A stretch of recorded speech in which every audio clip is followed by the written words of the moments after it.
Вести на Канал 8. Добро вечер. Синоќа во Оризари се случила тепачка во која потешко повредено е едно лице. Полицијата направи увид на местото на настанот и прибира докази против непознат сторител. Меѓусебна расправија на две лица од Оризари околу 2 часот по полноќ завршила со тепачка, во која едното од нив е потешко повредено. Кавгата започнала неколку часови претходно, додека учесниците во инцидентот заедно со уште неколку други лица седале во кафеана во близина на фудбалското игралиште во населбата. Откако завршило работното време на објектот, лицата излегне надвор и ја продолжиле расправијата со меѓусебни навреди, закани и туркања. Во еден момент во мешаницата што настанала, едно од лицата извадило нож и му задало удар во пределот на градите на 28 годишниот ТД. Дел од лицата во групата што биле во близина притрчале да му помогнат и веднаш побарале лекарска помош. Со возило повредениот бил однесен во Кочанската болница, каде била констатирана убодна рана и сериозни повреди на градниот кош, поради што тој е префрлен на лекување во болницата во Штип. Полициска екипа извршила увид на местото на настанот и по преземените мерки едно лице за кое постои сомнение дека учествувало во тепачката и користело нож е повикано на распит во полициската станица во Кочани. По целосното расчистување на случајот, од полицијата велат дека ќе биде поднесена соодветна пријава. На последната седница на Советот на општина Кочани беа усвоени и предлозите за составот на управниот и надзорниот одбор на заедничкото јавно предпријатие Пониква КП. Во дискусиите беа упатени забелешки за партиската припадност на членовите кои влегоа во нивниот состав, што помина без реакција на предлагачот на точката од дневниот ред.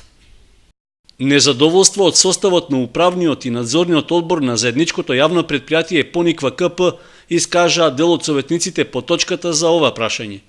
Забелешките се однесуваа на партиската определба на членовите на двата одбори, затоа што нив ги предложила локалната власт, без да ги консултира останатите политички субјекти кои партиципираат во Советот. Помина 8 месеци од локалните избори, ама изгледа за вас, господа од власта, тоа е предолг период и заборавивте дека го освоивте Советот само со 200 гласа разлика. Па ја практикувате власта со 100%. Или премногу ја гледате рекламата, она ги сакаш сите само за себе. Во ред практикувајте ја власта, земете се во своји раце, меѓутоа бидете спремни одговорноста после да ја сносите 100%, а не да барате параван зад кој што ќе се криете. На седницата беше побарано дополнително објаснување околу изборот на предлагачот, во случајот градоначалникот Димитровски, за составот на двата раководни одбори на Пониква КП. Предлагачот на овие кадрски решенија малку пошироко да ги објасни кои се луѓето, што работат, со што се занимаваат и по кои критериум е воден предлагачот за да баш тие личности бидат членови на управниот и на надзорниот одбор. Барањето на Трајанов не најде на одговор, иако уште еднаш побара да слушне образложение за кадровските решенија што ќе го раководат новото јавно предпријатие. Никој не барач. Не поврз предлагачот, па никој знае председател. Ако сака, не знае. Не сака да даде образложение. Не сака. Браво. Браво. Можете ли да говорите тоа да каже? Дека не сака. Нема, не сигурно. Не сигурно никој за збор. Добро. Немањето одговор од предлагачот иницираше и соодветна реакција за начинот на кој дел од советниците се одлучија да гласаат. Бидејќи нема ниту еден управен, надзорен или било каков одбор или било какво место во било која установа во нашата општина, каде што има представник од НСДП, јас во оваа драматизација што ја нарекувате гласање нема да учествувам. На крајот, точката беше усвоена од мнозинството во Советот. Со тоа на Љубиша Мандик и Спиро Златков им се даде 4-годишен мандат во управниот, а на Драганчо Лазаров и Катерина Давчева во надзорниот одбор на предпријатието. Тие ќе ја застапуваат општина Кочани во заедничкото предпријатие со Пробиштип, а за целосно екипирање на неговото раководство останува градоначалникот Димитровски да назначи директор. Промовирана програмската определба на новиот претседател на општинскиот комитет на ВМРО Народна партија Живко Сенесов. Тој рече дека ќе се заложи за почитување на демократските начела, декларирани со повеќе партискиот систем. Општинскиот комитет на ВМРО Народна го одржа првиот прес по оставката на Лјупчо Стоилков од функцијата претседател. Од Стоилков стигна поддршка за неговиот наследник Живко Сенесов. Се надевам дека ваквата одлука да се спои младоста и искуството кој што ги има тој ќе придонесат за остварување на идеите и спроведување на целите кои што ги има ВМРО Народна партија, и за таа работа ја давам целата моја поддршка во понатамошното работење на идниот председател. Новиот председател во своето прво јавно обраќање рече дека заедно со членовите на Општинскиот комитет на ВМРО Народна ќе работи со истакнат ентузијазам и свежи идеи. Цели и задачи на Општинскиот комитет на ВМРО Народна партија ќе бидат почитувањето на демократските начала, кои се декларирани со повеќе партискиот систем, и ќе делуваме со сопствени предлози, мислења и идеи за остварување на демократскиот развој и социјалниот просперитет, воздигнување на достоинството, материјалните и духовните вредности на општина Кочани. Пазарното стопанство и приватната собственост се темелна основа за економскиот систем. Загрижуваат податоците за голем број работоспособни луѓе што ја напуштиле и со замисла да ја напуштат општина Кочани и да заминат во странство, кој е проблем во целиот источен дел на Република Македонија. Сенесов рече дека Општинскиот комитет на ВМРО Народна ќе делува во насока младите да ја променат свеста за напуштање на сопствената земја и да создаваат семејства, духовни и материјални добра, градејќи ја иднината во сопствената земја. Со создавање на поволна бизнис клима на граѓаните да отворат производствени капацитети со суровини од домашно потекло и производи за домашниот и странскиот пазар, со што би ја обезбедиле економската и социјалната сигурност. Сенесов истакна дека ВМРО Народна е отворена политичка партија за зачленување на сите граѓани, без разлика на вера, нација и социјален статус.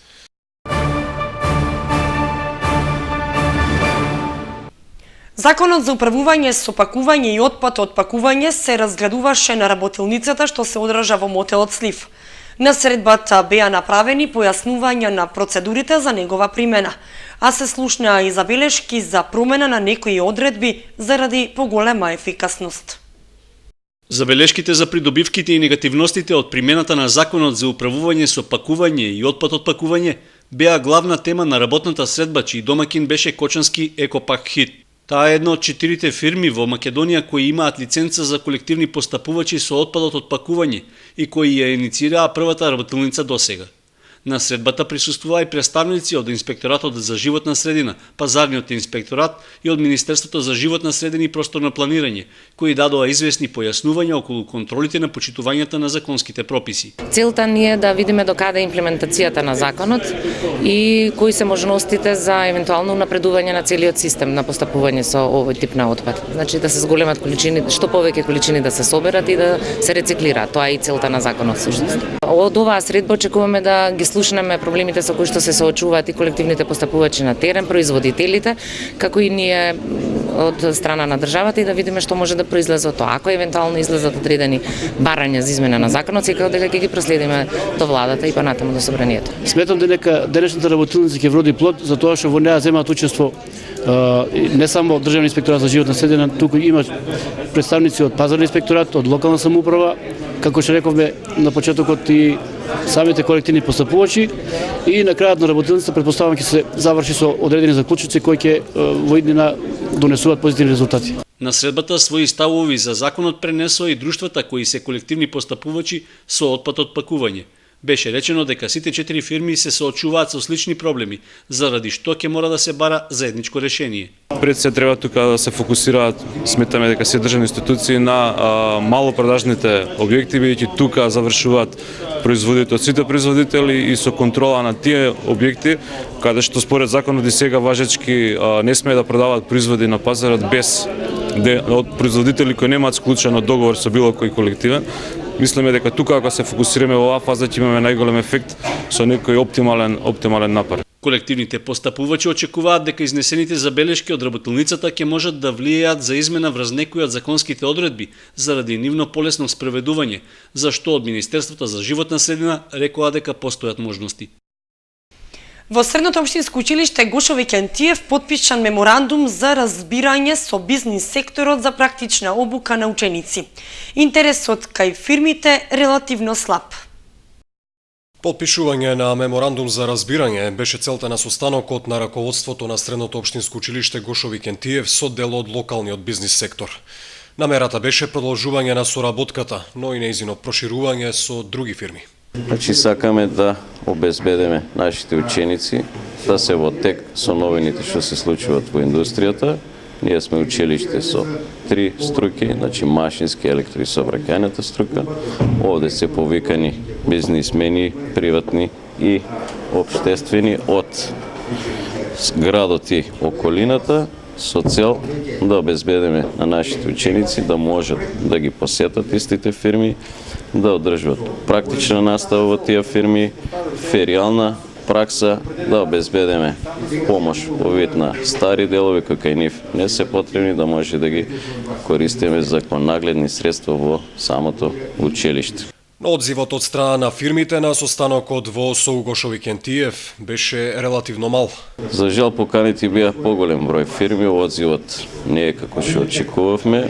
Обично фирмите приватни избегнуваат соработка со училиштето, но очекуваме и по овој состанок да продолжи таа соработка и подпишување на тој меморандум. Училиштето досега успешно соработувало со Агенцијата за вработување при обука на возрастни лица, но и со неколку приватни фирми. Успешна соработка со фирмите Тинг и Техом, кои ги примија на 2 месеца за практична обука по 5 од лицата кои беа опфатени со таа практична обука. Успешно соработувавме со повеќе фирми од електроимашката струка при воведувањето на новите профили, кои за жал од ова година не стартува. Значи тоа се фирмите Херц, фирмата Електрика од електроструката, за профилот инсталатор и монтер, и фирмата Теком и Автоатом за профилот автомеханичар. Автоатом, Теком и Водовод пак обезбедиле неупотребливи делови за нив, што послужиле како надгледни средства за изведување на практичната настава во Гошови Кентиев. Во Основното училиште Свети Кирил и Методи се реализира проектот Е-пристапно образование. Целта е да се променат ставовите во општеството кон учениците со посебни образовни потреби. Проектот Е-пристапно образование е финансиран од УСАИД, спроведувано од невладината организација Отворете ги прозорците, во соработка со образовните власти, со кои во април беше подпишан меморандумот за разбирање и соработка. Во проектот учествуваат 31 училиште од Република Македонија, кои влегле во 2 фази во проектот. Во првата фаза има вклучено 17 училишта, а во втората фаза од проектот има вклучено уште 14 училишта. Како дел од проектот ние сме вклучени во втората фаза од проектот, тоа е од април 2013 година. Целта на проектот е да се поттикне инклузијата и да се променат ставовите во општеството кон учениците со посебни образовни потреби. Училиштето од овој проект доби асистивни уреди и софтвер, а во исто време се врши и обука на наставниот кадар. Како посебни придобивки од проектот се, освен асистивните уреди, се и можностите за развивање на когнитивните способности на учениците, и во исто време да се поттикне, поддржи и олесни воспитно-образовниот процес. Свети Кирил и Методи е една од ретките јавни установи која овозможи полесен пристап на лицата со посебни потреби со изградбата на пристапната рампа на главниот влез.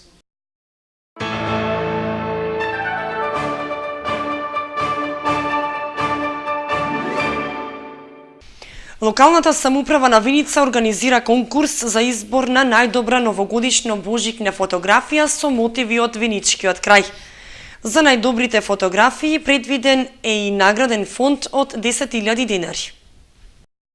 Влюбениците во фотографијата, без разлика дали со неа се занимаваат професионално или аматерски, ќе можат да учествуваат на конкурсот што го објави локалната самоуправа на Виница. Предуслов е фотографиите да ја содржат новогодишно божикната атмосфера во Виничко, зашто изборот е оставен според волјата на фотографот. По избор на учесникот на конкурсот можат да се испраќаат и дневни и ноќни фотографии, а тие треба да се во дигитална форма со висока резолуција. Исто така, услов е мотивите да се нови, односно од овогодишната предновогодишна празнична атмосфера, а фотографиите претходно да не биле објавувани или изложувани. За учесниците на конкурсот предвиден е награден фонд од 10.000 денари, при што првонаградениот ќе добие 5000, второнаградениот 3000 и третонаградениот 2000 денари.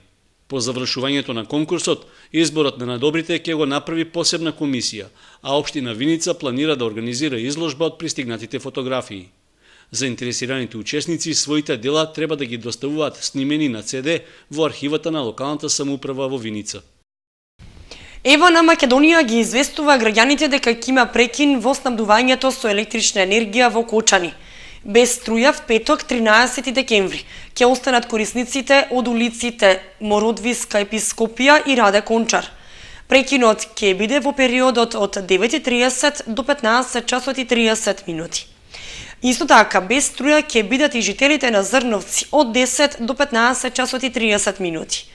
Како што информираат од Евана, тоа е заради реализација на инвестиционите зафати за подобрување на квалитетот во снабдувањето со електрична енергија на корисниците во тие реони.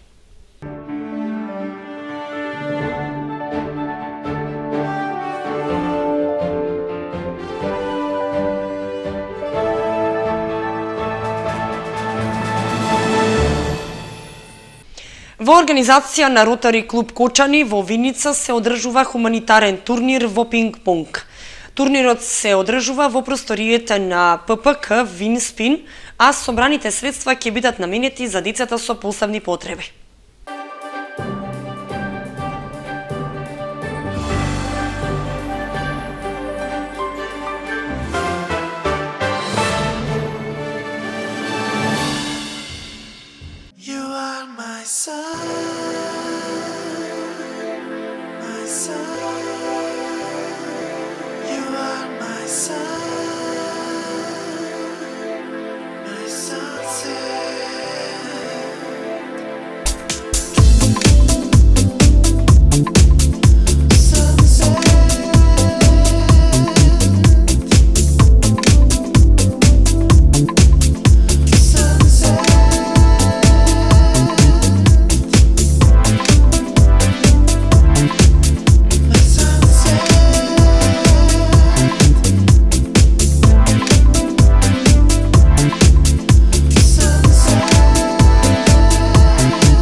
Со временската прогноза ги завршуваме вестите на Канал 8. Ви благодариме што бевте со нас. Пријатно!